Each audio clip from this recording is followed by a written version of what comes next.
कथा आरंभ होती है त्रिलोक में फैले एक अभूतपूर्व अंधकार से।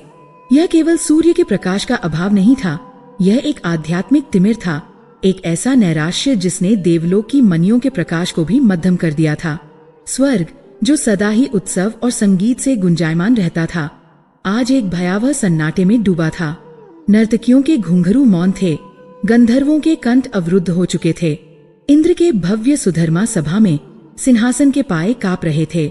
स्वयं देवराज इंद्र, जिनके वज्र की गर्जना से ब्रह्मांड थर्राता था, आज उनके मस्तक पर स्वेद पसीने की बूंदें थीं।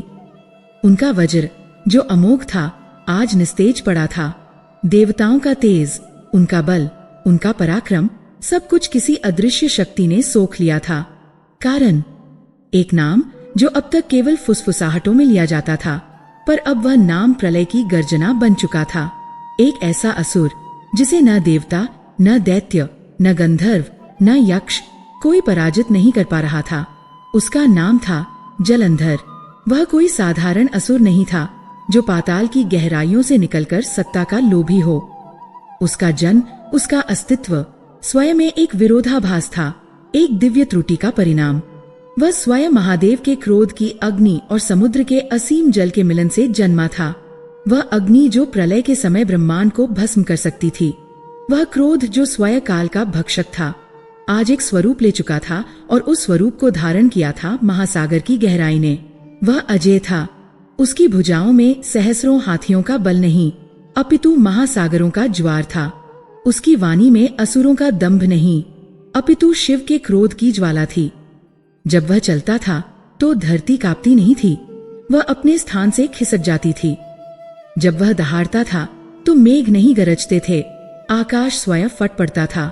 उसका आतंक केवल विजय का आतंक नहीं था, वह अस्तित्व को मिटा देने वाला आतंक था।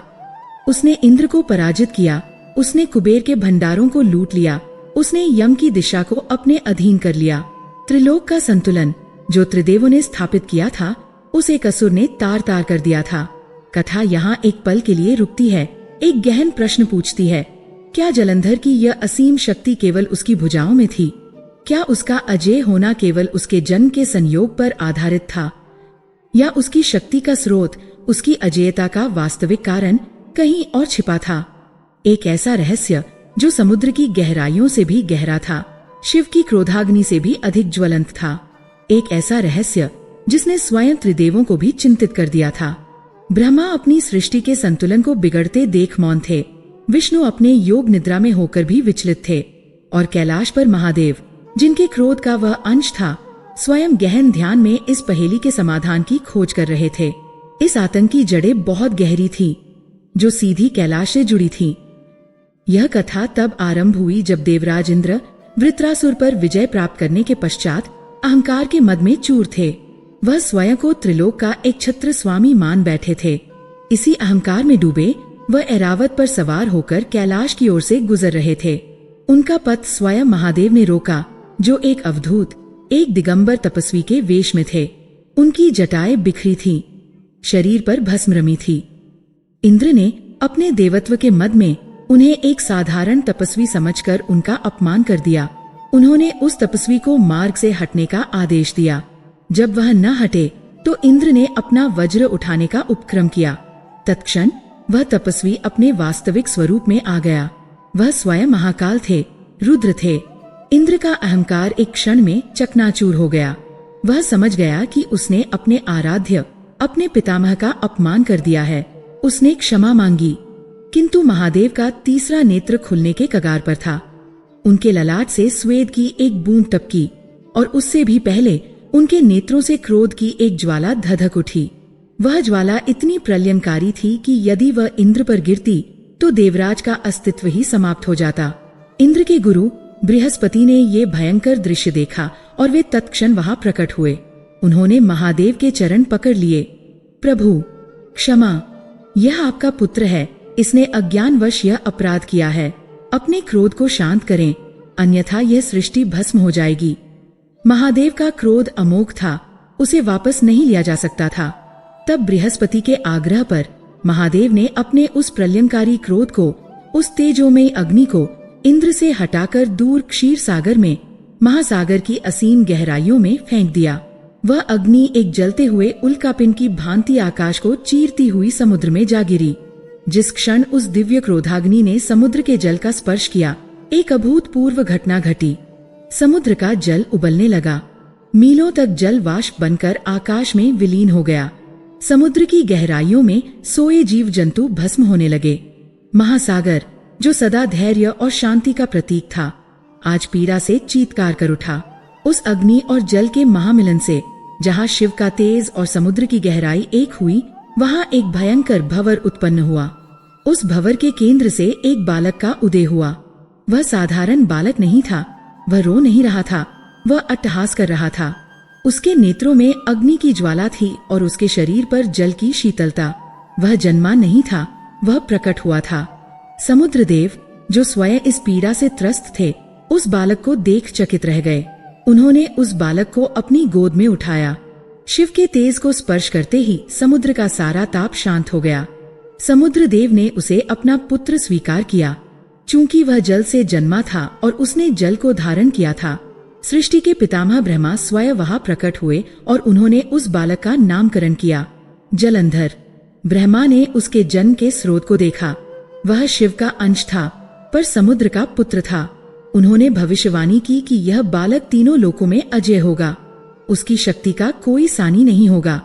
पर ब्रह्मा ने एक रहस्य वहीं छोड़ दिया, एक ऐसी कुंजी जो जलंधर की नियति से बंधी थी। जलंधर असुरों के गुरु शुक्राचार्य के संरक्षण में बड़ा हुआ। उसने शीघ्र ही समस्त शस्त्र और शास्त्र विद्या में निपुणता प्राप्त कर ली। उसकी शक्ति दिन प्रतिदिन ज्वार की भांति बढ़ती जा रही थी।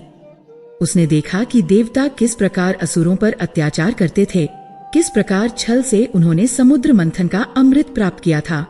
उसके पिता समुद्र देव का अपमान हुआ था।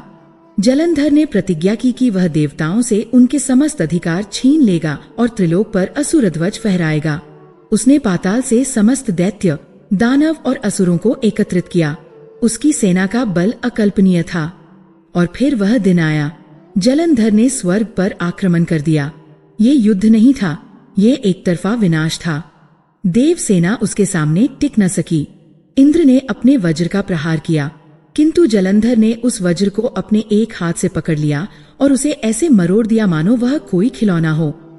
वज्र, जो दधीची की अस्थियों से बना था, आज खंडित हो गया। अग्निदेव ने अपनी प्रलयंकारी ज्वालाओं से उसे भस्म करने का प्रयास किया, किंतु जलंधर, जो स्वयं अग्नि के गर्भ से जन्मा था, उस अग्नि को पी गया। वायुदेव ने तूफानों से उसे उखाड़ने का प्रयास किया, पर वह पर्वत से भी अधिक स्थिर खड़ा रहा। एक एक कर सभी देवता पराजित हुए, अपमानित हुए और स्वर्ग से निष्कासित कर दिए गए। अमरावती पर अब जलंधर का अधिकार था। इंद्र का सिंहासन, जो देवत्व का प्रतीक था, आज एक असुर के अधीन था। जलंधर ने त्रिलोक के विधान को बदल दिया। उसने यज्ञों को रोक दिया, वेदों के पठन पाठन पर प्रतिबंध लगा दिया। धर्म का स्थान अधर्म ने ले लिया। सृष्टि का संतुलन पूरी तरह से बिगड़ चुका था। देवता किंकर्तव्य विमूढ़ थे, शक्तिहीन थे। वे भागे भागे पहले ब्रह्मा के पास गए। ब्रह्मा ने अपनी असमर्थता व्यक्त की। मैंने उसे वरदान दिया है, पर उसकी शक्ति का स्रोत मेरे वरदानों से परे है। तब सभी देवता क्षीर सागर के तट पर पहुँचे, जहाँ भगवान विष्णु शेषनाग की शैया पर योग निद्रा में लीन थे। देवताओं के आर्तनाद से उनकी निद्रा टूटी। उन्होंने अपनी आंखें खोली। उनके समक्ष इंद्र, वरुण, अग्नि, वायु, सभी देवता श्रीहीन, तेजहीन खड़े थे। विष्णु ने संपूर्ण घटना को अपनी दिव्य दृष्टि से देखा। उनके शांत मुख पर भी चिंता की लकीरें उभर आईं। उन्होंने कहा, देवताओं, जलंधर कोई साधारण असुर नहीं, वह शिव का प्रतिरूप है, समुद्र का पुत्र है। उसे पराजित करना मेरे या ब्रह्मा के वश में भी नहीं है। उसका वध केवल शिव ही कर सकते हैं, क्योंकि जो जिस तत्व से उत्पन्न होता है वह उसी तत्व में विलीन होता है। इंद्र ने निराशा से कहा, किंतु प्रभु, वह तो अजेय है, उसे कोई नहीं मार सकता। भगवान विष्णु मुस्कुराए, एक ऐसी मुस्कुराहट जिसमें गहरा रहस्य छिपा था। अजेय है, उन्होंने दोहराया, किंतु अमर नहीं। प्रत्येक शक्ति के साथ एक दुर्बलता जुड़ी होती है। जलंधर की शक्ति केवल उसकी भुजाओं में या शिव के अंश होने में नहीं है। उसकी अजेयता का वास्तविक स्रोत, उसका जीवन रहस्य कहीं और छिपा है, एक ऐसा रहस्य जो स्वयं जलंधर को भी पूर्ण रूप से ज्ञात नहीं। एक ऐसा रहस्य जिसने स्वयं त्रिदेवों को भी चिंतित कर दिया है, क्योंकि उस रहस्य की कुंजी किसी और के हाथ में है। और इस प्रकार अध्याय 1 उस गहन अंधकार में समाप्त होता है जहाँ देवता शक्तिहीन हैं, त्रिलोक पर आतंक का साया है और जलंधर अपने सिंहासन पर अजेय बैठा है। पर एक प्रश्न वायु में तैर रहा है, क्या है वह रहस्य? कहाँ छिपी है जलंधर की अजेयता की वह कुंजी, जिसे पाए बिना इस आतंक का अंत असंभव है? जहाँ त्रिलोक जलंधर के आतंक से त्रस्त था, जहाँ देवताओं के रुदन से आकाश गूंज रहा था और जहाँ स्वयं भगवान विष्णु ने अपनी चिंता व्यक्त कर दी थी, वहीं उस प्रलय के कोलाहल से बहुत दूर आतंक के उस केंद्र में ही शांति का एक द्वीप विद्यमान था। यह कथा अब जलंधर के रक्त रंजित सिंहासन से हटकर एक शांत और पवित्र स्थान पर केंद्रित होती है। यह स्थान जलंधर के ही भव्य स्वर्ण जड़ित असुर दुर्ग के भीतर एक छोटा सा कक्ष था, जो किसी तपोवन की कुटिया की भांति पवित्र और सात्विक था। इस कक्ष की दीवारों पर असुर शिल्प नहीं, अपितु तुलसी और कमल के पुष्पों के चित्र अंकित थे। यहाँ विजय के उन्माद का मध्य नहीं, अपित पवित्र गंगाजल के कलश रखे थे। यहाँ के वायुमंडल में अहंकार का दंभ नहीं, अपितु शुद्ध कपूर और चंदन की दिव्य सुगंध व्याप्त थी। इस कक्ष के मध्य में एक आसन पर वह शक्ति विराजमान थी जो इस संपूर्ण आतंक का वास्तविक स्रोत थी। हम मिलते हैं जलंधर की पत्नी वृंदा से। वृंदा को देखकर कोई यह कल्पना भी नहीं कर सकता था कि वह उस महाअसुर की पत्नी है जिसने त्रिलोक को अपने चरणों में झुका दिया था। उसके तन पर वे आभूषण नहीं थे जो जलंधर ने कुबेर के कोष से लूटकर उसे दिए थे। उसके तन पर एक साध्वी के समान श्वेत पवित्र वस्त्र थे। उसके मुख पर असुर महारानी का दर्प नहीं, अपितु एक तपस्विनी का तेज था। वृंदा वह कालनेमी असुर की पुत्री थी जो स्वभाव से ही धर्मप्रायण और सात्विक थी, और सबसे बढ़कर वह भगवान विष्णु की अनन्य भक्त थी। उसका रोम रोम नारायण नारायण के जब से स्पंदित होता रहता था।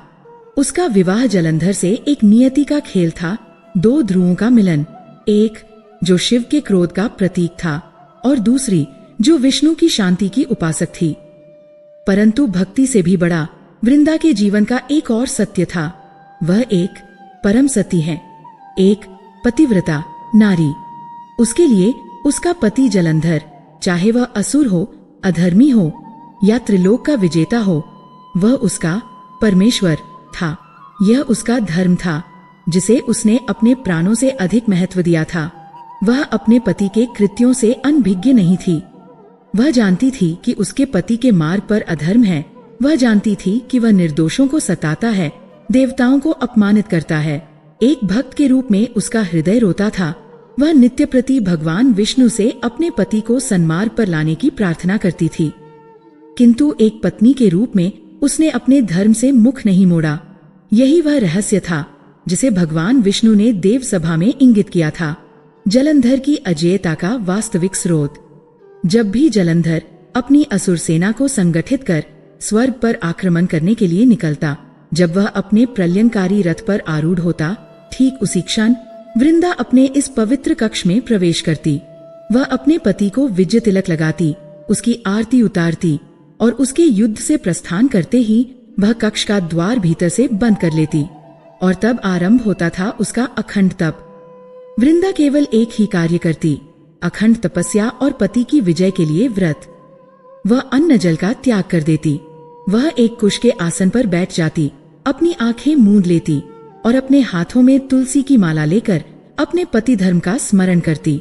वह कोई मंत्र नहीं जपती थी, वह कोई तंत्र साधना नहीं करती थी। वह केवल एक संकल्प धारण करती थी, जब तक मेरे स्वामी, मेरे पति युद्ध भूमि से सकुशल विजयी होकर नहीं लौटते, मैं इसी आसन पर भगवान विष्णु को साक्षी मानकर अपने सतीत्व के बल पर अखंड रहूंगी। मेरे प्राण मेरे पति की देह में बसते हैं, और जब तक मुझ में प्राण है, जब तक मेरा ये संकल्प अटूट है, काल भी मेरे पति का स्पर्श नहीं कर सकता। यह कोई साधारण व्रत नहीं था, यह सतीत्व की शक्ति का आह्वान था। सतीत्व जो इस ब्रह्मांड की सबसे पवित्र और सबसे प्रबल ऊर्जाओं में से एक है। यह वह शक्ति है जिसने स्वयं ब्रह्मा को अपनी रचना में परिवर्तन करने पर विवश किया था। यह वह शक्ति है जिसने सावित्री के रूप में यमराज को पराजित कर सत्यवान के प्राण लौटाए थे, और आज वही शक्ति वृंदा के रूप में जलंधर की ढाल बनी हुई थी। जैसे जैसे वृंदा का तप गहन होता जाता, उसकी चेतना उसके शरीर से निकलकर ब्रह्मांड में व्याप्त हो जाती। उसका सतीत्व धर्म, उसकी पतिनिष्ठा एक ऊर्जा पुंज में परिवर्तित होकर एक अदृश्य अभेद्य कवच का रूप धारण कर लेती। यह कवच स्वर्ण का नहीं था, यह लोहे का नहीं था, यह धर्म का कवच था, निष्ठा का कवच था। ये कवच मीलों दूर युद्ध भूमि में लड़ रहे जलंधर को चारों ओर से घेर लेता। इसी कवच का प्रभाव था कि जब देवराज इंद्र ने अपना अमोघ वज्र जलंधर पर चलाया तो वह वज्र जलंधर की छाती से टकराकर खंडित हो गया। वह वज्र जलंधर के शरीर से नहीं, वह वृंदा के सतीत्व की उस अदृश्य दीवार से टकराया था। जब अग्निदेव ने अपनी प्रलयनकारी ज्वालाओं को जलंधर की ओर भेजा तो वे ज्वालाएं उसके निकट पहुंचते ही ऐसी शांत हो गई मानो किसी ने उन पर अमृत जल छिड़क दिया हो। वह जल वृंदा के पवित्र संकल्प का था। जब वरुण देव ने अपने पाश से उसे बांधना चाहा तो वे पाश स्वयं ही टूटकर गिर गए, क्योंकि वृंदा के पतिव्रत के बंधन को तोड़ने का सामर्थ्य उन जलीय पाशों में नहीं था। जलंधर अट्टहास करता रहा, यह सोचकर कि यह उसकी अपनी शक्ति है, यह शिव के अंश होने का प्रताप है। वह नहीं जानता था कि वह तो केवल एक कठपुतली है, जिसकी प्राणडोर मीलों दूर एक कक्ष में बैठी उसकी पत्नी के हाथों में है। देवता पराजित होकर, श्रीहीन होकर जब भगवान विष्णु के पास पहुँचे तब नारायण ने इस रहस्य से पर्दा उठाया। देवताओं, विष्णु ने गंभीर स्वर में कहा, तुम व्यर्थ ही जलंधर से युद्ध कर रहे हो। तुम उस देह पर प्रहार कर रहे हो जो नश्वर होकर भी अनश्वर है। तुम उस असुर से नहीं, अपितु एक सती के धर्म से लड़ रहे हो। जलंधर की शक्ति वह स्वयं नहीं है। जलंधर की असली शक्ति उसका अभेद्य कवच, उसकी पत्नी वृंदा। देवता यह सुनकर सन्न रह गए। इंद्र ने व्यथित होकर कहा, प्रभु, यह कैसा विधान है?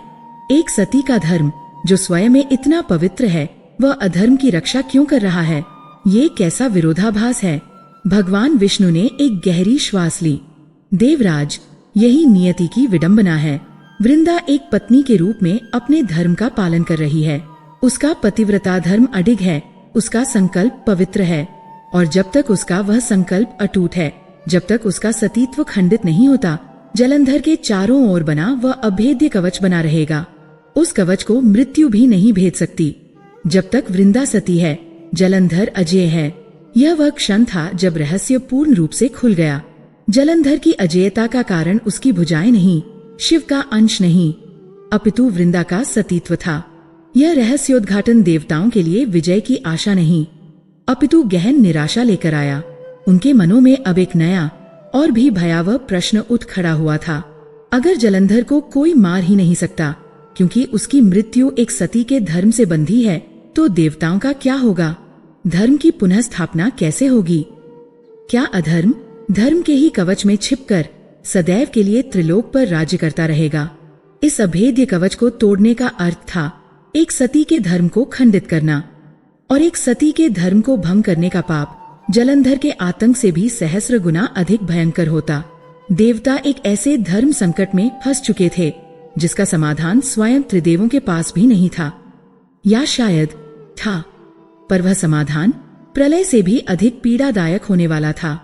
स्वर्ग से निष्कासित, श्रीहीन और पराजित देवता, जिनकी मनियों का प्रकाश बुझ चुका था, जिनके स्वर्णी मुकुट धरती पर पड़े धूल धूसरित हो गए थे, वे भागे भागे गिरते पड़ते उस अंतिम आश्रय की ओर दौड़े जहां से सृष्टि के संतुलन का सूत्रपात होता है। वे वैकुंठ पहुंचे। यह वह स्थान था जहां जलंधर के आतंक का कोलाहल नहीं, अपितु शेषनाग की सहस्र फनियों के मध्य केवल नारायण के श्वास की शांत ध्वनि थी। लक्ष्मी उनके चरण दबा रही थी और क्षीर सागर की लहरें शांत थीं। किंतु देवताओं के आर्तनाद ने उस शाश्वत शांति को भंग कर दिया। वे त्राहिमाम करते हुए सृष्टि के पालक श्रीहरि विष्णु के चरणों में गिर पड़े। इंद्र, जिनके हाथों में वज्र नहीं केवल निराशा थी, रुंधे हुए कंठ से बोले, प्रभु रक्षा कीजिए, सृष्टि आपके हाथों से जा रही है। अधर्म का ध्वज त्रिलोक पर फहरा चुका है। जलंधर ने धर्म का अस्तित्व मिटा दिया है। भगवान विष्णु ने अपनी आंखें खोली। उनके मुख पर शाश्वत स्मित था। मानो वह सब कुछ पहले से ही जानते हों। देवराज, उन्होंने शांत स्वर में कहा, जलंधर शिव का अंश है, उसका वध केवल महादेव ही कर सकते हैं। आप सभी कैलाश जाकर महादेव से प्रार्थना क्यों नहीं करते? हम गए थे प्रभु, बृहस्पति ने आगे बढ़कर कहा, किंतु महादेव गहन समाधि में लीन हैं।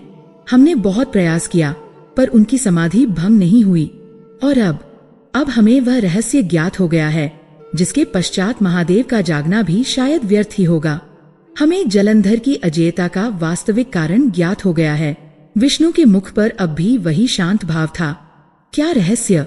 देवगुरु, प्रभु, इंद्र ने कांपते हुए स्वरों में कहा, हम उस असुर की भुजाओं से नहीं, हम एक सती के धर्म से पराजित हुए हैं। जलंधर की शक्ति वह स्वयं नहीं है, उसका अभेद्य कवच उसकी पत्नी असुर पुत्री वृंदा है।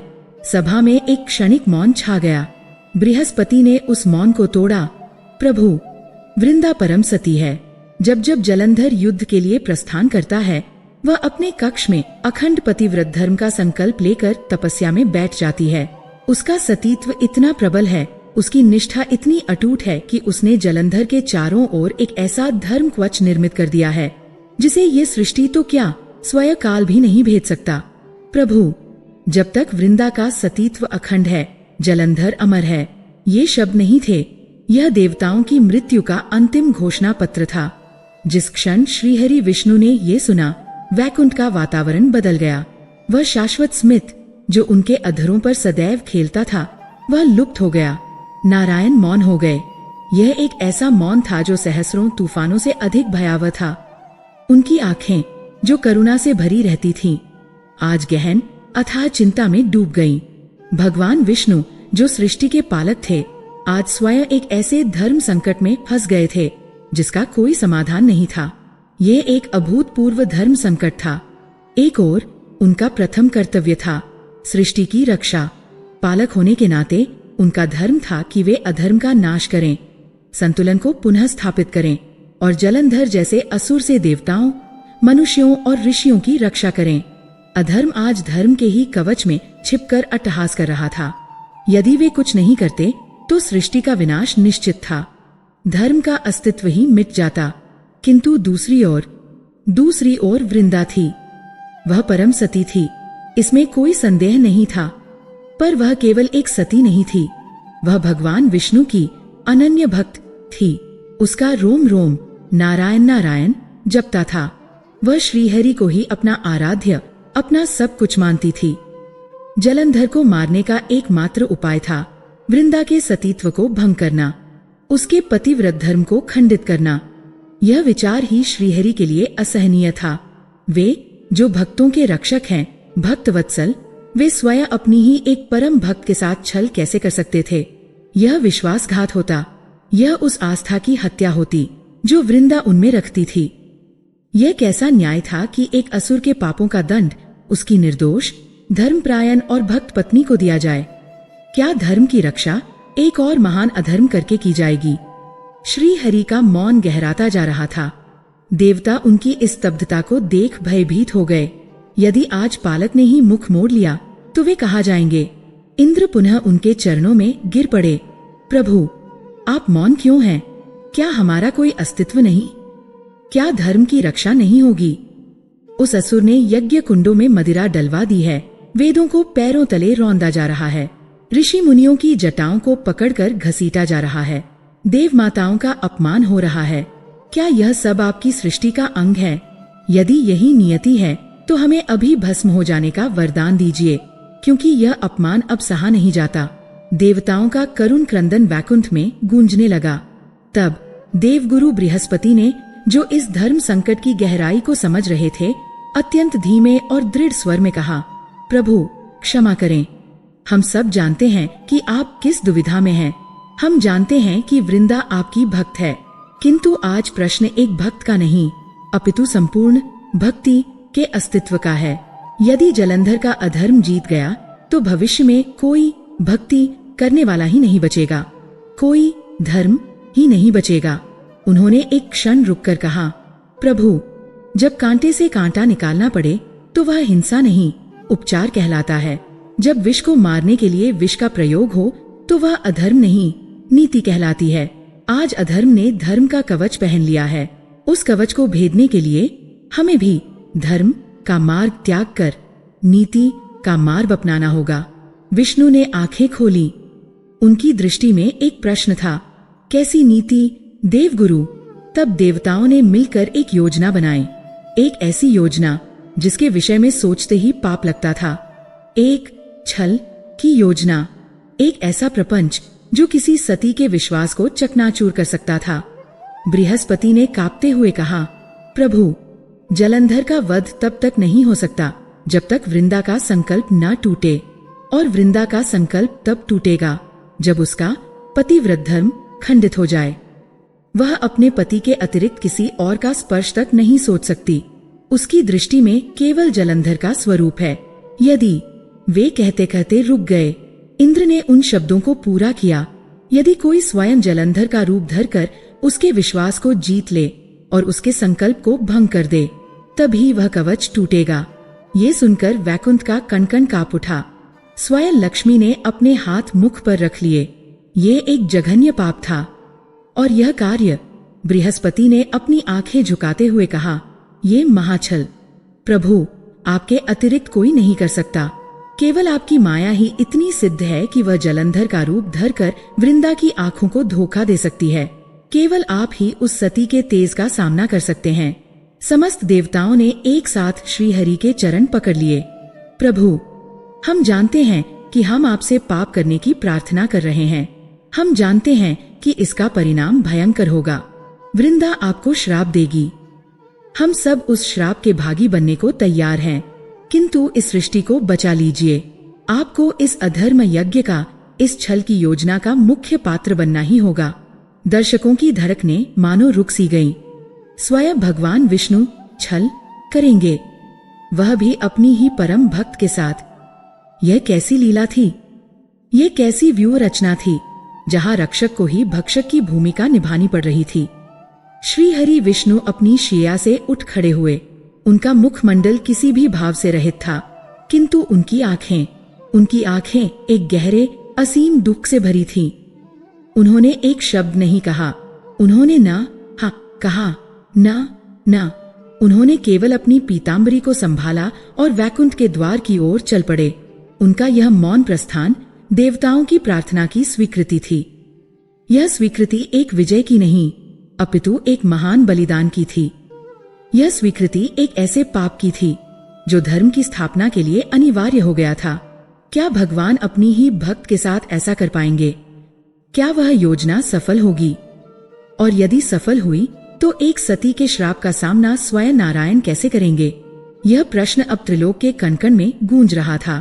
त्रिलोक के भाग्य का निर्णय अब 2 स्थानों पर एक साथ लिखा जा रहा था।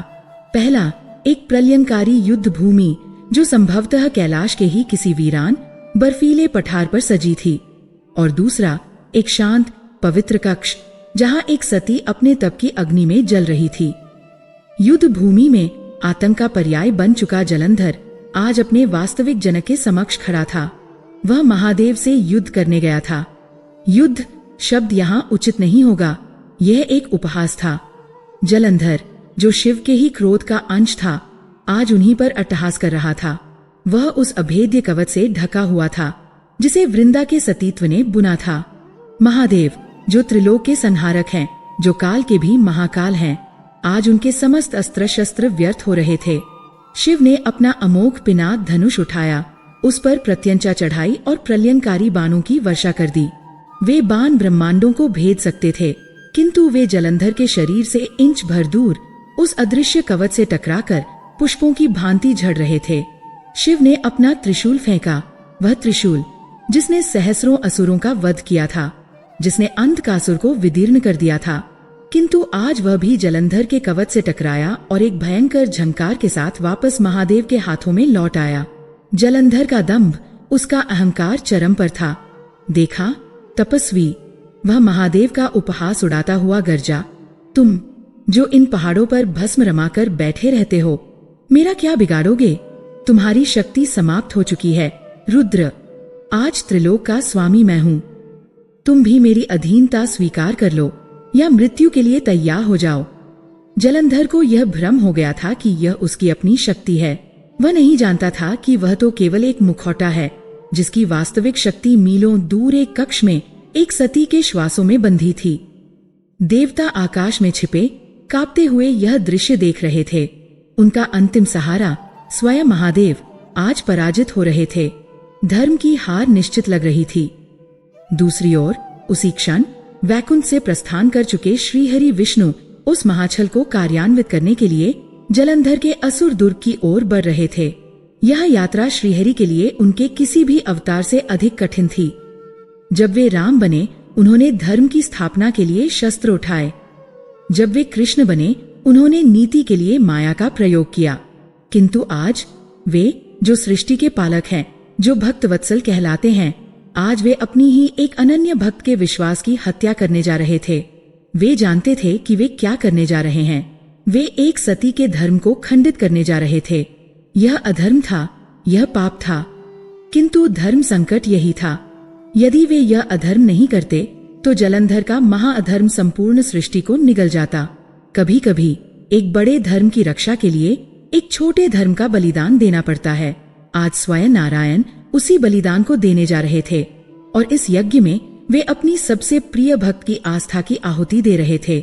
जैसे ही वे जलंधर के महल के निकट पहुंचे, श्रीहरि ने अपनी आंखें मूंद लीं। उन्होंने अपनी योग माया का आह्वान किया। यह वह माया थी जिसने विराट स्वरूप दिखाया था। यह वह माया थी जिसने नरसिंह का रूप धरा था। किंतु आज इस माया को एक घिनौना कार्य करना था। एक क्षण के लिए क्षीर सागर का स्वामी लुप्त हो गया। पीतांबर, कौस्तुभ मणि, मोरपंख, सुदर्शन चक्र सब उस योग माया में विलीन हो गए और उनके स्थान पर जो स्वरूप प्रकट हुआ वह हूबहू जलंधर था। यह केवल बाहरी समानता नहीं थी। श्रीहरि की माया ने जलंधर का रोम रोम धारण कर लिया था। वही अहंकार भरी चाल, वही क्रूर मुस्कान, वही युद्ध की धूल से सना असुर वस्त्र और वही विजयी अट्टहास। यहाँ तक कि उसकी देह से आने वाली वही गंध जो पसीने, रक्त और समुद्र के खारेपन का मिश्रण थी। वह स्वयं जलंधर से भी अधिक जलंधर प्रतीत हो रहे थे। वे महल के द्वार पर पहुंचे। प्रहरियों ने अपने महाराज को युद्ध से इतनी शीघ्र लौटा देख आश्चर्य किया, किंतु उनकी विजय गर्जना सुनकर वे जय जयकार करने लगे। असुरराज जलंधर की जय, त्रिलोक विजेता की जय। यह जय जयकार, यह कोलाहल उस शांत कक्ष तक पहुंचा जहां वृंदा अपने तप में लीन थी। उसका शरीर अन्नजल के अभाव में कृश हो गया था, किंतु उसका मुखमंडल एक अभूतपूर्व तेज से दमक रहा था। उसका सतीत्व रूपी संकल्प एक अदृश्य धागे के रूप में युद्ध भूमि में जलंधर से जुड़ा हुआ था। जब वृंदा ने अपने कक्ष के बाहर पति के नाम की जय जयकार सुनी तो उसका ध्यान भंग हुआ। एक पल के लिए उसकी आंखें खुली। उसे आश्चर्य हुआ, क्या युद्ध इतनी शीघ्र समाप्त हो गया? क्या मेरे स्वामी विजयी होकर लौट आए? और तभी उस कक्ष का द्वार, जिसे उसने भीतर से बंद किया था, एक जोरदार धक्के के साथ खुल गया। सामने जलंधर खड़ा था, विजयी, मुस्कुराता हुआ, अट्टहास करता हुआ। वृंदे, वह गर्जा, उठो, तुम्हारी तपस्या सफल हुई। तुम्हारा पति आज महादेव को भी पराजित कर लौटा है। मैं त्रिलोक का एक छत्र सम्राट बन गया हूँ। वृंदा ने अपने पति को अपनी आंखों के समक्ष जीवित, सुरक्षित और विजयी खड़े देखा। उसका हृदय, जो इतने क्षणों से केवल एक संकल्प के सहारे धड़क रहा था, आज वह आनंद और राहत के मारे उछल पड़ा। वह भूल गई कि वह एक तपस्विनी है। वह भूल गई कि वह एक भक्त है। उसे केवल अपना पत्नी धर्म स्मरण रहा। उसका पति, उसका परमेश्वर युद्ध से विजयी होकर लौटा था और अब उसका प्रथम कर्तव्य अपने पति का स्वागत करना था। उसका संकल्प, जो पति के युद्ध से लौटने तक का था, वह उसकी दृष्टि में पूर्ण हो चुका था। श्रीहरि जलंधर के रूप में ने अपनी बाहें फैला दी। आओ प्रिय, मेरा स्वागत नहीं करोगी?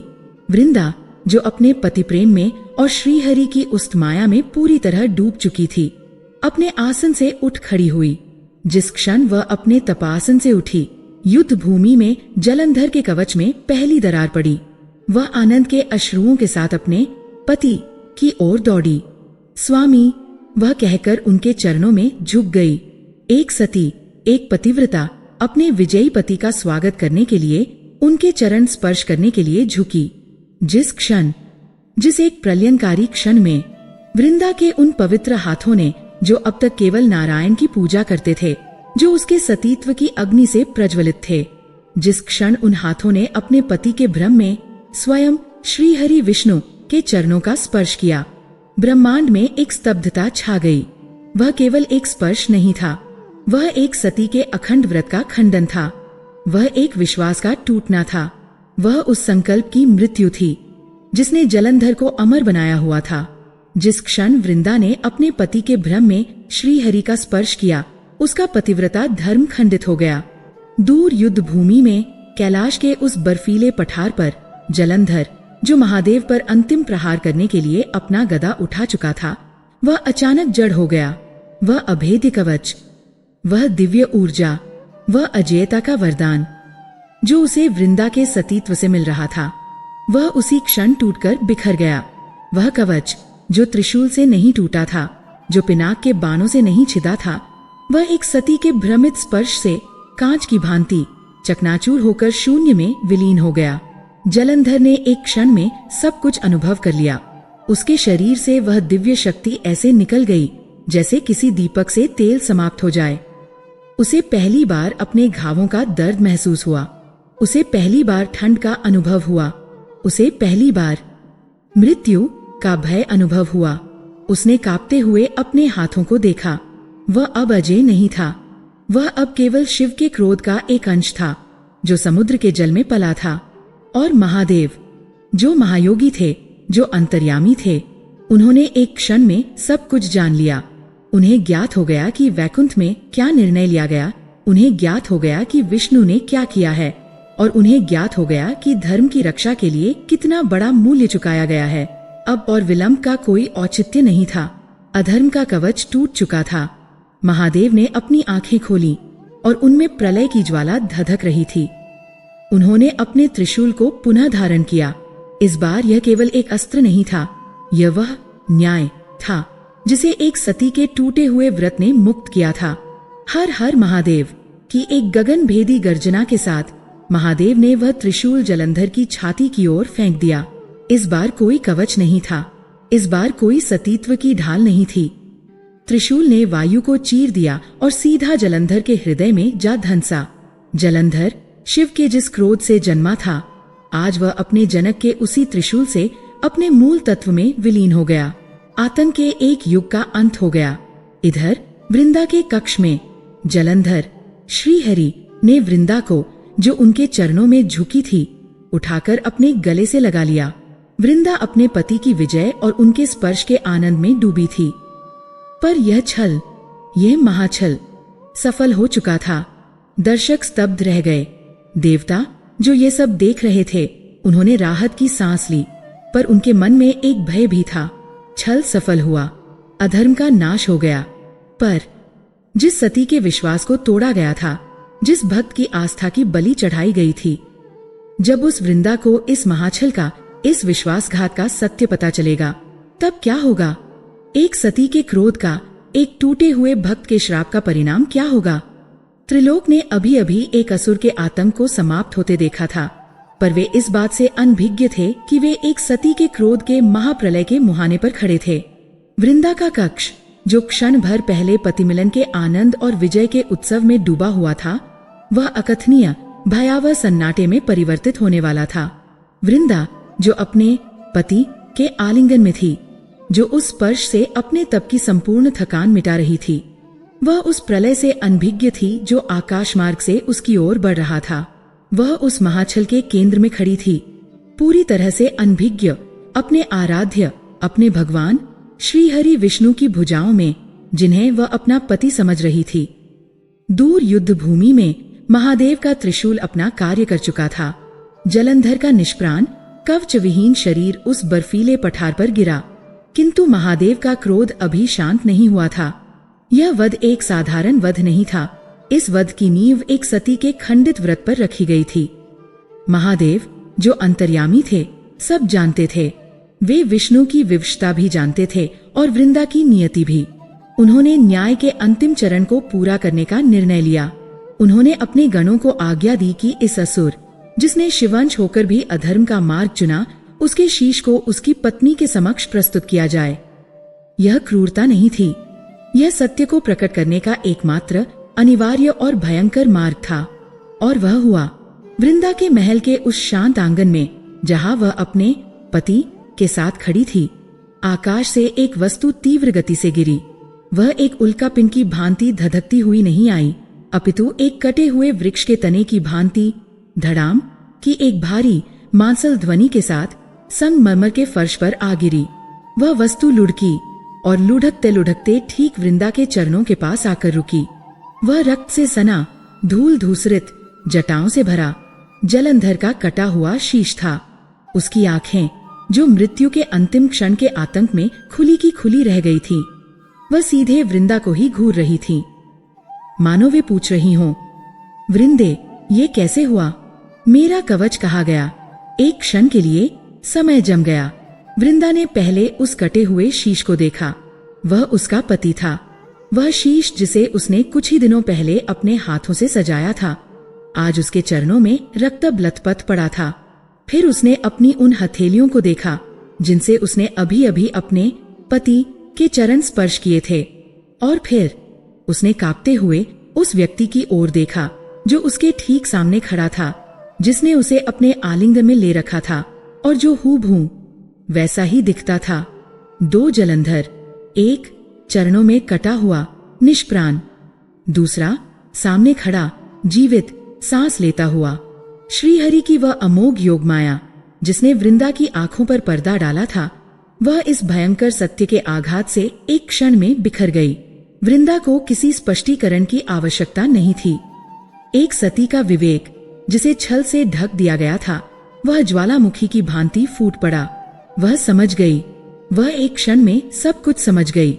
उसके साथ छल हुआ था, एक ऐसा छल जिसकी कल्पना मात्र से आत्मा कांप उठे, एक ऐसा विश्वासघात जिसने उसके अस्तित्व को, उसकी भक्ति को, उसके सतीत्व को जड़ से हिलाकर रख दिया था। वह दो पग पीछे हटी। उसकी आंखों में आंसू नहीं थे। आंसू दुख में बहते हैं, निराशा में बहते हैं। वृंदा की आंखों में आंसू नहीं थे, उसकी आंखों में प्रलय की अग्नि थी। वह एक ऐसी अग्नि थी जो महादेव के तीसरे नेत्र की अग्नि से भी अधिक भयंकर थी, क्योंकि यह एक भक्त के टूटे हुए विश्वास और एक सती के खंडित धर्म से जन्मी थी। कौन हो तुम? वह गर्जी नहीं, वह फुसफुसाई, पर उसकी उस फुसफुसाहट में ब्रह्मांडों को भस्म करने की शक्ति थी। वह व्यक्ति जो जलंधर के वेश में खड़ा था मौन रहा। उसके मुख पर अब वह विजयी अट्टहास नहीं था, उसके मुख पर एक गहरी अथाह पीड़ा और शांति का भाव था। उत्तर दो, वृंदा चीत्कार कर उठी।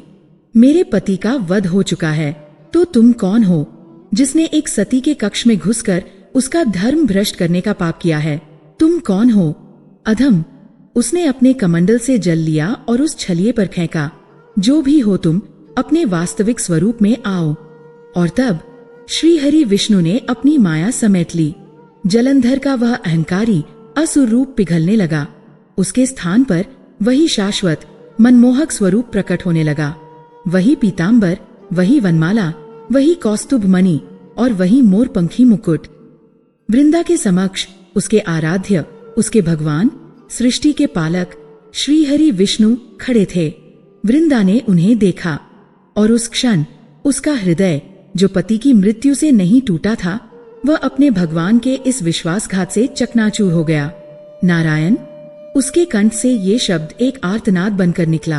आप, मेरे स्वामी, मेरे आराध्य, आपने मेरे साथ ये छल किया। श्रीहरि मौन खड़े रहे, उनकी आंखें झुकी हुई थीं। वे आज अपनी भक्त से आंखें मिलाने का साहस नहीं कर पा रहे थे। वृंदा का दुख एक क्षण में भयंकर असीम क्रोध में परिवर्तित हो गया। क्यों प्रभु, क्यों? सिर्फ इसलिए कि मेरा पति एक असुर था, सिर्फ इसलिए कि वह देवताओं के विरुद्ध था। तो क्या उसके अधर्म का दंड आप मुझे देंगे?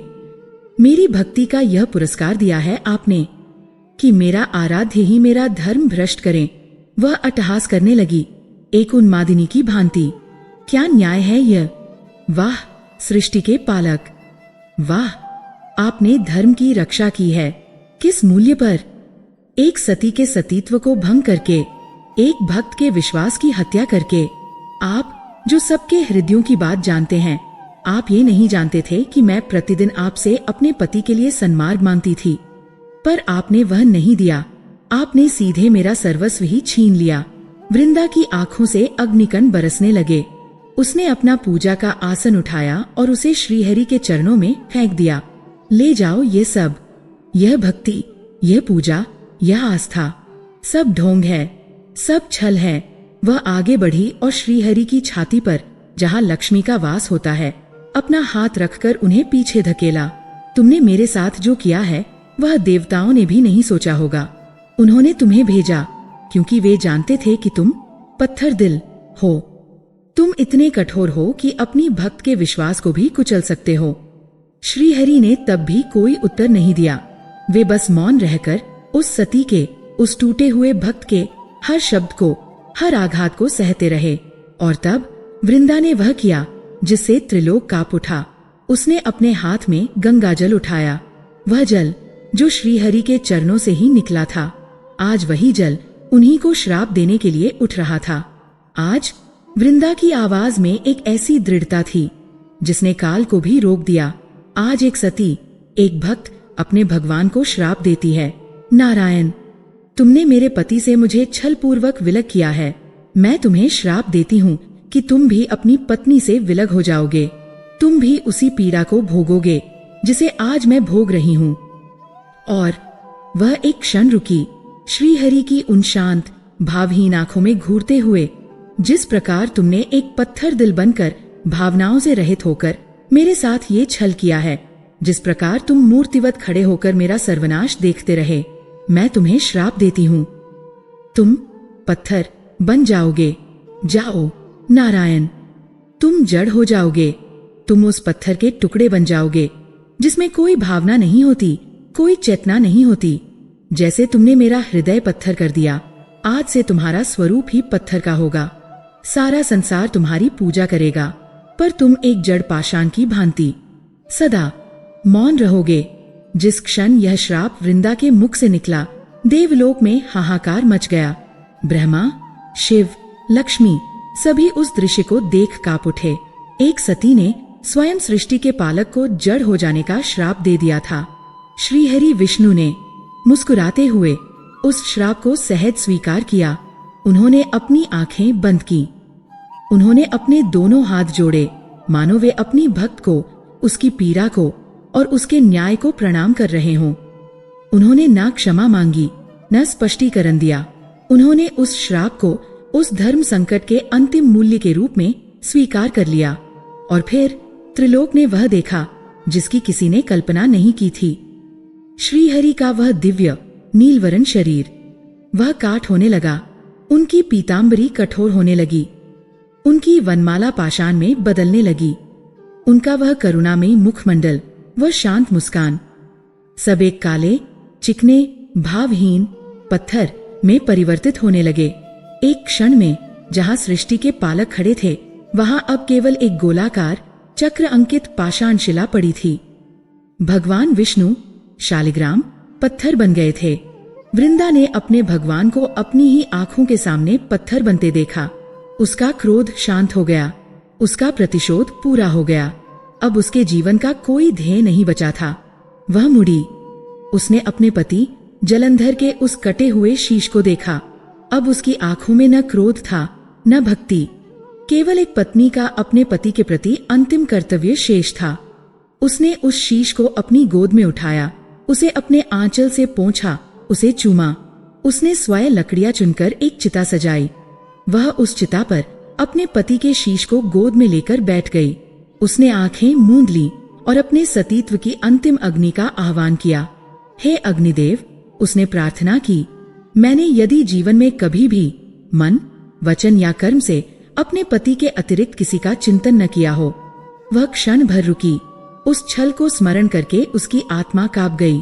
यदि मेरा धर्म आज छल से खंडित भी हुआ हो, किंतु मेरी निष्ठा पवित्र थी, तो मुझे मेरे पति के साथ स्थान दो। और तत्क्षण उसके शरीर से एक दिव्य अग्नि प्रज्वलित हुई और देखते ही देखते वृंदा अपने पति के शीश के साथ उस अग्नि में सती हो गई। उसका शरीर भस्म हो गया और उस भस्म से, उस पवित्र राख के ढेर से एक छोटा सा हरा भरा पौधा उगाया। दृश्य बदल गया। जलंधर मर चुका था, वृंदा सती हो चुकी थी। देवताओं ने विजय का श्वास लिया। अधर्म का नाश हो गया था। पर क्या सच में? आंगन में जहां कल तक एक सती पूजा करती थी, वहां अब दो वस्तुएं थीं। एक तुलसी का पवित्र पौधा और एक जड़, भावहीन शालिग्राम पत्थर। भगवान पत्थर बन गए थे। सृष्टि का पालक श्री हरि विष्णु, जो संसार का संतुलन बनाए रखते थे, जो लक्ष्मी के पति थे, जो धर्म के रक्षक थे, वह स्वयं जड़ हो गए थे। यह कैसी विजय थी? यह कैसा न्याय था? आतंक का अंत तो हो गया, पर अब सृष्टि का क्या होगा? उसका पालक ही नहीं रहा। क्या कथा का अंत हो गया? देवताओं का हाहाकार पुनः आरंभ हो गया। यह जलंधर के आतंक से भी बड़ा संकट था। दरिद्रता और दुख मिटाने वाली जो शक्ति थी, जो श्रीहरि के आशीर्वाद से आती थी, उसका स्रोत ही अब पाषाण बन चुका था। त्रिलोक ने एक असुर से मुक्ति पाई, पर स्वयं अपने भगवान को खो दिया। यह कथा का अंतिम और निःसंदेह सबसे महत्वपूर्ण अध्याय है। ये समाधान है। यह वह फलश्रुति है जिसके लिए ये संपूर्ण महालीला रची गई। जलंधर के आतंक का अंत हो चुका था। देवताओं ने विजय प्राप्त कर ली थी। अधर्म पर धर्म की अंततः स्थापना हो गई थी। किंतु किस मूल्य पर? वैकुंठ की अधिष्ठात्री स्वयं महालक्ष्मी अपने पति के वियोग में विलाप कर रही थी। देवता जो जलंधर से मुक्ति पाकर उत्सव मनाने की सोच रहे थे, वे आज अपने ही पालक को एक जड़, भावहीन पाषाणशिला के रूप में देखकर भय से कांप रहे थे। सृष्टि का संतुलन जो जलंधर ने बिगाड़ा था, वह अब और भी भयंकर रूप से बिगड़ चुका था। पालक ही पाषाण बन गया था। श्री हरि विष्णु जो शालिग्राम बन चुके थे, वे वृंदा के उसी आंगन में पड़े थे। वे चेतना शून्य थे, जड़ थे। उनके जड़ होते ही ब्रह्मांड से श्री अर्थात ऐश्वर्य, समृद्धि और सौभाग्य का लोप होने लगा। धन की देवी लक्ष्मी अपने पति के जड़ होते ही शक्तिहीन हो गईं।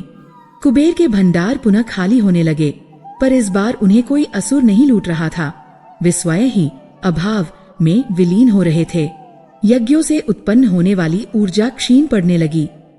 खेतों में अन्न सूखने लगा, नदियों का जल घटने लगा। दरिद्रता का एक ऐसा अभूतपूर्व अंधकार त्रिलोक पर छाने लगा, जो जलंधर के आतंक से भी अधिक भयावह था। जलंधर का आतंक तो बाहुबल का था, पर यह अभाव का आतंक था जो आत्मा को सुखा रहा था। देवता, ब्रह्मा और स्वयं महादेव के साथ उस आंगन में एकत्रित हुए। वे सब उस शालिग्राम शिला को देख रहे थे। वे उसे हिलाने में असमर्थ थे। वे उसे जगाने में असमर्थ थे। श्री हरि ने श्राप को स्वीकार किया था। यह कोई बलात् आरोपण नहीं था। उन्होंने अपनी इच्छा से एक सती के न्याय का मान रखने के लिए स्वयं को जड़ किया था। उन्हें उनकी इच्छा के विरुद्ध कोई जागृत नहीं कर सकता था। तब सभी की दृष्टि उस दूसरी वस्तु पर पड़ी जो उस आंगन में शेष थी।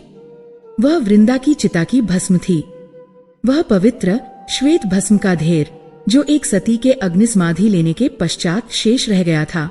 वह केवल राख नहीं थी, वह एक भक्त के टूटे हुए विश्वास, एक पत्नी के अटूट प्रेम और एक सती की अमोघ पवित्रता का घनीभूत स्वरूप थी। और जैसे जैसे देवता उस भस्म को देख रहे थे, उन्होंने एक चमत्कार देखा।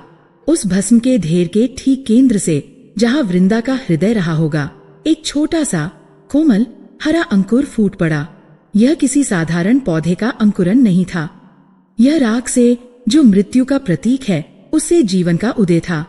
वह अंकुर एक क्षण में ही एक छोटे दिव्य पौधे के रूप में विकसित हो गया। उसकी पत्तियां गहरे हरे रंग की थी और उनसे एक ऐसी दिव्य पवित्र सुगंध निकल रही थी जिसने उस आंगन में व्याप्त मृत्यु के सन्नाटे और दरिद्रता के अवसाद को एक क्षण में चीर दिया। वह सुगंध सात्विकता की थी। वह सुगंध पवित्रता की थी। यह सती वृंदा थी जो अपने अंतिम स्वरूप में प्रकट हुई थी। वह अपने भौतिक शरीर, अपने असुरकुल के संबंध, अपने पत्नी धर्म के द्वंद्व, इन सब से मुक्त होकर अपने शुद्धतम सात्विक भक्त स्वरूप में पुनः जन्मी थी। स्वयं महालक्ष्मी जो अब तक अपने पति के पाषाण रूप को देख विलाप कर रही थी। वह इस पौधे की दिव्य सुगंध से आकर्षित होकर उसके निकट आईं। उन्होंने उस पौधे को स्पर्श किया और जैसे ही उन्होंने उसे छुआ, उन्हें ऐसा लगा मानो उन्होंने अपनी ही बहन, अपने ही अंश का स्पर्श किया हो। तब सृष्टि के रचिता ब्रह्मा ने उस रहस्य को समझा। यही है, वे बोल उठे, यही समाधान है। श्राप वृंदा ने दिया था और उस श्राप से मुक्ति भी वृंदा ही दिला सकती है। विष्णु ने वृंदा के सती रूप का अपमान किया था, जिसे वृंदा ने दंड दिया, किंतु अब विष्णु को उनका भक्त रूप ही पुनः जागृत करेगा। देवताओं के पास अब आशा की एक किरण थी। उन्होंने श्रीहरि, जो शालिग्राम बन चुके थे, को जगाने का, उस जड़ पाषाण में चेतना का संचार करने का निश्चय किया। यह कोई युद्ध नहीं था, यह एक पूजा थी। सर्वप्रथम ब्रह्मा ने उस शालिग्राम शिला को अपने कमंडल के पवित्र जल से स्नान कराया। महादेव ने उस पर अपनी जटाओं से गंगा की एक बूंद अर्पित की। इंद्र ने ऐरावत के सूंड से लाए गए मानसोपचार जल से अभिषेक किया। समस्त देवताओं ने उस पाषाण शिला की पूजा की, उसे वंदन किया। जागिए प्रभु, जागिए नारायण। सृष्टि अनाथ हो रही है, किंतु वह शिला जड़ ही रही, वह मौन रही। तब महालक्ष्मी उस दिव्य पौधे के पास गईं। उन्होंने हाथ जोड़कर उस पौधे से प्रार्थना की, हे वृंदा, हे सती स्वरूपा, मैं लक्ष्मी, आपके आराध्य की पत्नी, आज आपसे भिक्षा मांगती हूँ। मेरे पति को, अपने भगवान को इस जड़ता से मुक्त करो। यह सृष्टि दरिद्रता और दुख से मर रही है। अपने नारायण को पुनः चेतना प्रदान करो। मानो उस पौधे ने प्रार्थना सुन ली हो। उसकी एक सबसे कोमल पत्ती, जिसे हम दल कहते हैं, वह स्वयं ही झुककर महालक्ष्मी के हाथ में आ गई। लक्ष्मी ने उस पवित्र पत्र को अपनी आंखों से लगाया। वह उस शालिग्राम शिला के पास गई। सभी देवता श्वास रोके देख रहे थे। लक्ष्मी ने कांपते हाथों से उस एक हरी पत्ती को उस काले, जड़, चेतनाहीन शालिग्राम पत्थर के मस्तक पर, ठीक उसी स्थान पर अर्पित किया जहां श्रीहरि का मुकुट हुआ करता था। जिस दिव्य क्षण उस पवित्र पौधे की पत्ती का स्पर्श उस पत्थर से हुआ, एक चमत्कार हुआ। वह पत्थर कांपा नहीं, वह टूटा नहीं, अपितु उस काले पाषाण के भीतर से एक स्निग्ध नील वर्ण का प्रकाश फूट पड़ा। वह पत्थर, जो अब तक मृत और ठंडा था, वह उस एक पत्ती के स्पर्श से जीवंत हो उठा। वह गर्म होने लगा, उसमें स्पंदन होने लगा। श्रीहरि की चेतना, जो उस श्राप के पाषाण कारागार में बंद थी, वह उस पत्ती के स्पर्श से, अपनी भक्त की पवित्रता के स्पर्श से पुनः जागृत हो गई। शालिग्राम शिला से एक गंभीर दिव्य ध्वनि प्रकट हुई। श्रीहरि विष्णु ने अपनी आंखें खोली।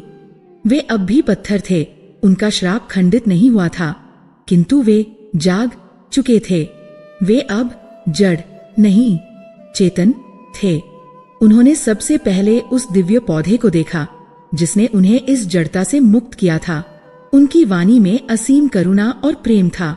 वृंदे, नारायण उस पौधे को संबोधित करते हुए बोले, तुम धन्य हो। तुम्हारी पवित्रता, तुम्हारी भक्ति अतुलनीय है। ब्रह्मांड में तुम्हारी तुलना किसी से नहीं की जा सकती। इसलिए आज से इस संसार में तुम तुलसी के नाम से जानी जाओगी। वृंदा, तुम्हारी पवित्रता ने मुझे भी जीत लिया। मेरे छल ने तुम्हारे सती रूप को खंडित किया और तुमने मुझे पत्थर बना दिया, किंतु तुम्हारे भक्त रूप ने, इस तुलसी स्वरूप ने मुझे इस पत्थर में भी चेतना प्रदान की है। तुमने मुझे पुनः जीवन दिया है। श्रीहरि ने घोषणा की, एक ऐसी घोषणा जिसने त्रिलोक के भाग्य को पुनः लिख दिया। आज से तुम तुलसी के रूप में केवल मेरी भक्त नहीं, अपितु मेरी पत्नी लक्ष्मी का ही स्वरूप कहलाओगी। तुम हरि प्रिया होगी, जो हरि को सबसे अधिक प्रिय है। लक्ष्मी मेरे ऐश्वर्य का प्रतीक है और तुम तुलसी मेरी पवित्रता का प्रतीक बनोगी। और मैं, श्रीहरि ने अपनी शालिग्राम शिला से कहा, मैं नारायण इस शालिग्राम स्वरूप में किसी मंदिर के गर्भगृह में नहीं, किसी स्वर्ण सिंहासन पर नहीं, अपितु मैं तुम्हारी जड़ों में ही निवास करूंगा। जहाँ तुलसी का पौधा होगा, वहाँ मेरा शालिग्राम स्वरूप स्वयं ही विद्यमान होगा। मुझसे मिलने के लिए अब वैकुंठ आने की आवश्यकता नहीं होगी। जो तुम्हारे आंगन में लगी तुम्हारी पूजा करेगा वह मेरी पूजा कर लेगा। और तब श्री हरि ने जागृत होकर संसार में फैल रही दरिद्रता और दुख को देखा। उन्होंने उस अभाव को देखा जो उनके जड़ होते ही व्याप्त हो गया था, और तब उन्होंने वह महावरदान दिया जो इस कथा का सार है। हे देवताओं, हे समस्त लोकों, ध्यान से सुनो। श्री हरि की वाणी शालिग्राम से गूंजी। संसार के समस्त दुखों और दरिद्रता के नाश का उपाय अब मैं तुम्हें प्रदान करता हूँ। जो भी मनुष्य इस पृथ्वी पर, उन्होंने घोषणा की, मेरे इस पाषाण स्वरूप शालिग्राम का और वृंदा के इस पवित्र तुलसी स्वरूप का विधि विधान से विवाह संपन्न कराएगा, या जो कोई भी मनुष्य भक्तिभाव से इस पवित्र तुलसी दल को मेरे मस्तक पर, मेरे शालिग्राम स्वरूप पर प्रतिदिन अर्पित करेगा, मैं नारायण उसे वरदान देता हूँ। उसके घर में, उसके जीवन में दरिद्रता और दुख कभी प्रवेश नहीं कर सकेंगे। देवताओं ने जय जयकार की। यह कैसे संभव होगा? श्रीहरि ने स्वयं इसका कारण स्पष्ट किया, क्योंकि उन्होंने उस अंतिम रहस्य से पर्दा उठाया जहां तुलसी वह स्वयं लक्ष्मी का ही पवित्र स्वरूप है, और जहां शालिग्राम वह मैं स्वयं नारायण हूँ। दरिद्रता और दुख केवल अभाव का नाम है। वे वहां प्रवेश करते हैं जहां लक्ष्मी या नारायण में से किसी एक की कमी हो। किंतु जो मनुष्य तुलसी और शालिग्राम का विवाह कराकर या नित्य तुलसी पत्र मुझे चढ़ाकर हम दोनों को एक साथ प्रतिष्ठित करता है, उसके घर में लक्ष्मी, ऐश्वर्य और नारायण शांति का शाश्वत वास हो जाता है। और जहां लक्ष्मी और नारायण एक साथ हैं, वहां अभाव कैसे हो सकता? ये वह कथा है, ये वह समाधान है। यह आतंक, छल, क्रोध और श्राप की कथा नहीं है। यह कथा है कि कैसे एक सती की पवित्रता और एक भक्त की अटूट निष्ठा भगवान को भी पाषाण से चेतन बना सकती है। ये वह कथा है जिसे अंत तक सुनने मात्र से ये ज्ञान होता है कि दरिद्रता का नाश कैसे होता है। यह सिर्फ एक कथा नहीं, बल्कि सृष्टि के पालक द्वारा दिया गया समृद्धि का वह शाश्वत वरदान है जो आज भी तुलसी के हर पौधे और शालिग्राम के हर पत्थर में जीवंत है।